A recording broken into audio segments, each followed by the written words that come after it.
A pandemia do coronavírus tem trazido uma série de desafios no âmbito econômico e a gente tem abordado ao longo da semana para você aqui na Jovem Pan. Um dos detalhes é que ela acelerou de forma significativa as transformações dentro do mercado de trabalho. Nesse contexto, cada vez mais está em alta a economia criativa. Sobre isso, nós vamos conversar agora nesse momento, com o CEO da Pay for Fun, o Leonardo Baptista. Leonardo, muito bom dia. Primeiro, vamos lá. O que é economia criativa? Bom dia, William. Tudo bem? É um prazer estar aqui com você. Prazer é meu. Na realidade, nós entendemos que a economia criativa é tentar ajudar o povo brasileiro, de alguma maneira, a literalmente sair do buraco no qual piorou a situação do Brasil com todo esse tema da pandemia. Então, nós, da Pay for Fun, tentamos, de alguma maneira, e estamos conseguindo trazer soluções inteligentes para o povo brasileiro sair dessa situação. Bom, vamos falar dos resultados práticos desse trabalho da economia criativa. A gente tem algum exemplo que pode falar assim, olha, a gente acabou encontrando essa situação e isso foi se disseminando e está dando muito resultado? Olha, eu vou te dar um exemplo, para a gente falar um pouquinho, por exemplo, o cenário bancário brasileiro, né? O Brasil, 20% dos brasileiros, agora o último índice que a gente tem do ano passado, não possuem conta em banco, são desbancarizados, né? Esse número piorou, inclusive, devido ao Covid, por causa da falta de emprego, desemprego, aumentou a dívida dos brasileiros, os brasileiros se endividaram e não conseguiram efetuar o pagamento. Então, 20% dos brasileiros não têm conta em banco, são 40 milhões de brasileiros, mais de 40 milhões de brasileiros sem conta no banco. E aí a Pay for Fun veio como uma solução justamente para eles. É oferecer tecnologia, segurança, uma conta virtual, um cartão de crédito físico, justamente para poder ajudar essas pessoas num momento tão complicado da economia brasileira. Sabe que, na verdade, a pandemia ela traz uma lente de aumento e mostra todas as dificuldades que nós temos no convívio social. A economia criativa, ela propõe uma mudança de visão em cima do cenário atual e te abre possibilidade, te abre portas. Agora, você acredita que ela vai conseguir se sustentar ao longo dos anos? Eu acredito que sim. Eu acho que o que aconteceu agora, William, na realidade, foi uma quebra de paradigma muito grande em vários cenários, né? Então, a economia criativa é um deles, o home office, por exemplo, o trabalho em casa, o trabalho à distância é outro. Então, eu acredito que é altamente sustentável, vai durar durante muito tempo. Foi uma quebra realmente para essa nova geração, inclusive, que está vindo, né? Você pega adolescentes, iniciantes no mercado de trabalho, estão passando por coisas que nós, da minha geração, por exemplo, não passou. Então, realmente vai durar e vai durar bastante e justamente a nossa ideia é facilitar isso, inclusive para um povo que está passando por muita dificuldade no momento. Tem uma moeda agora que ela ganha muito destaque na economia criativa, não sei se você pode confirmar isso, que é seria o capital intelectual da pessoa que traz realmente um ingrediente importante na economia criativa. É ali que a pessoa vai ganhar dinheiro? Sem dúvida nenhuma, né?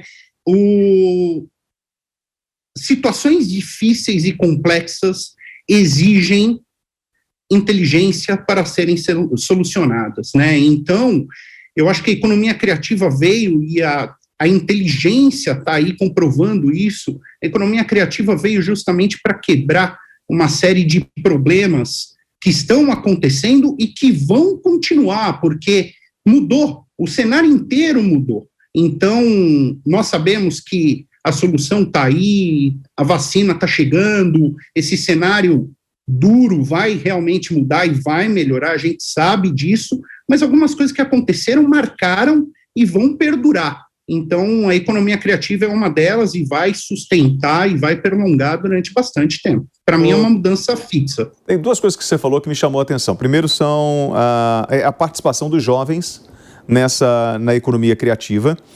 E os paradigmas. Às vezes, eu que tenho mais experiência, eu tenho tantos paradigmas na minha vida, eu tenho tantas limitações que eu não consigo enxergar uma solução. E às vezes a pessoa que está fora do problema, ela chega, e principalmente um garoto que está com a mente, né, tão novinha, tão fresquinha, ele consegue enxergar a solução de uma forma tão prática, tão simples. E a gente tem observado isso, principalmente agora, nesse período digital. A nova geração vem com uma mudança completa, né, William? Na realidade, você pega até crianças hoje em dia, o que eles já fazem no celular, o que eles fazem no mundo tecnológico, como eles vêm crescendo, eles já entram nesse ambiente digital, e nós, teoricamente, vamos chamar da velha guarda, da velha geração, nós ainda temos algumas cabeças fechadas na caixa, né? Outro exemplo prático disso também é o home office. Quantas e quantas e quantas vezes a gente discutiu sobre home office, se era bom, se não era, se mantinha o desempenho da empresa ou não mantinha, e como isso mudou, como se comprovou que funciona, e funciona muito bem. Tem empresas crescendo muito no atual cenário, inclusive entregando, diminuindo escritórios por uma questão de redução de custo. E a nova geração que está vindo já vem se acostumando nesse tipo de trabalho e tem uma cabeça aberta, tem uma cabeça brilhante e sem tantas limitações, sem tantos entraves. Então fica mais fácil para a gente, na realidade, trabalhar com essa turma. Eu via, por exemplo, a turma da programação de neurolinguística falando da crença limitante, né? Que nós tínhamos, é como se fosse uma barreira. Eu não consigo chegar porque eu acredito em um monte de coisa que às vezes não é aquilo que eu realmente acredito, mas sim o que falaram para mim. Então eu me sinto limitado, não é isso? Justamente. A inteligência emocional, a neurolinguística, o PNL fala muito sobre isso, né? Nós somos, na realidade, talhados e moldados a acreditar no que falaram e no que contaram para a gente, mas na prática, e aí justamente voltando para os jovens e a economia criativa, você pega um pessoal que está vindo completamente sem filtros, sem âncoras, como nós chamamos na neurolinguística, e acabam rompendo todos esses paradigmas que nós temos, e a coisa flui de uma maneira muito mais fácil, inclusive em épocas tão complicadas como as que a gente está passando agora. Surgiu o computador, né, com os joguinhos, as pessoas falam assim, olha, não pode ficar muito tempo aqui, esse garoto não larga isso, né? E hoje a gente vai entendendo que isso já faz parte do nosso cotidiano. É claro que tudo tem um limite e precisa ter, é saudável, porém, a gente já observa que alguns seres, alguns humanos, eles têm mais habilidade com isso, e a gente tem que investir nessa habilidade. Então, se o garoto ele é um garoto que gosta de tecnologia, que ele está sempre mexendo nas coisas, então incentiva isso, porque você pode estar descobrindo um talento em casa. Sem dúvida nenhuma, esse é um dos pontos, eu acho que é um dos, voltando à palavra-chave aí, paradigma, né? É um dos paradigmas dos pais e mães da era moderna, é justamente qual o ponto de controle, até onde eu devo deixar meu filho entrar nessa tecnologia e ficar preso nessa tecnologia. Na realidade, eu acho que você usou um termo muito bom, tudo tem limite, né? Você não pode deixar à vontade, porque realmente pode gerar outros problemas, inclusive de saúde, mas invista. Se você percebe que o seu filho tem uma capacidade monstruosa com eletrônicos, computação, videogame, tudo isso, você vê, por exemplo, voltando ao que a gente está falando de nova era digital, o que são os e-sports, né? O que são os electronic sports. Hoje você tem justamente atletas da era digital. Então você tem atletas de 12, 13, 15, 18 anos, ganhando muito dinheiro, sendo muito bem sucedido, simplesmente jogando videogame, jogando esportes, na frente do computador, na frente do seu videogame, na televisão. Então, invista nessa nova capacidade, porque a era digital já está aí há bastante tempo e vai crescer cada vez mais.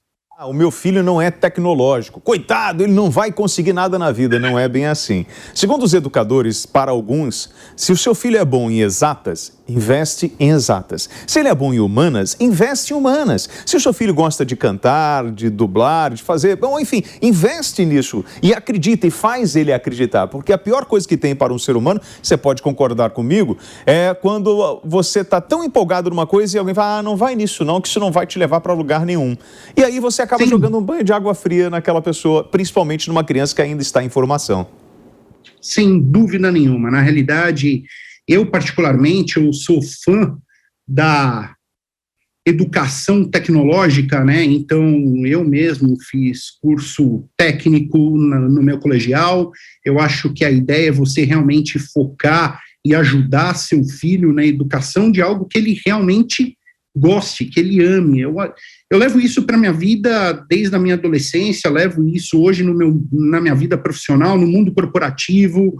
A minha maior alegria, e eu acho que isso deveria ser regra para a humanidade, é você acordar de manhã e pensar que legal que eu vou fazer determinada coisa hoje, ou que legal que eu vou para a minha empresa, que legal que eu vou trabalhar, que legal que eu vou para o colégio, ou que eu vou estudar, ou seja, ter prazer naquilo que faz.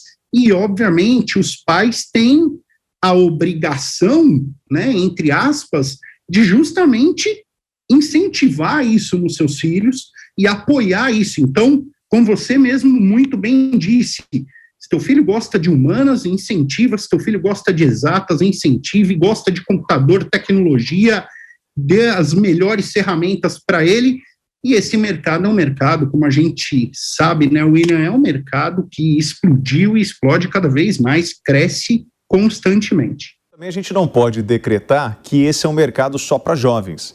E a gente tem que falar o seguinte, tem muita gente que hoje descobriu o computador e está começando a mexer na internet e descobriu que tem uma baita de uma habilidade para isso. E só descobriu em função da pandemia, porque ficou trancado dentro de casa e começou para procurar o que fazer, começou a fuçar ali. Então, assim, nunca é tarde também para a gente descobrir um talento, seja ele em qualquer idade.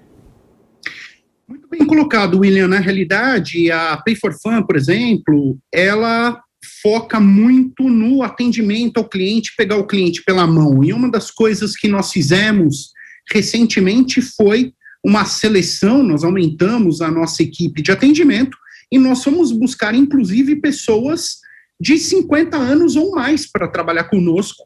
E surgiram uma série de candidatos super capacitados e que não tiveram esse background de tecnologia, não tiveram esse background na sua juventude de computação, informática, não cresceram com isso, mas aprenderam, como você mesmo comentou, ao longo do tempo, tecnologia está aí, a gente convive com ela, então eles foram aprendendo por causa do Covid, estão dentro de casa, estão trancados, foram estudar, e a gente acabou contratando gente muito boa para fazer o nosso atendimento ao cliente lá na Pay for Fun, justamente com mais de 50 anos. Eu queria agradecer o Leonardo Batista, especialista em tecnologia de dados, CEO da Pay for Fun. Muito obrigado pela sua participação, um ótimo feriado e valeu o papo, hein? Vamos conversar mais vezes aqui no Jornal da Manhã. William, foi um prazer, muito obrigado e eu estou sempre à disposição. Muito obrigado. Um bom dia e um bom feriado. Para você também.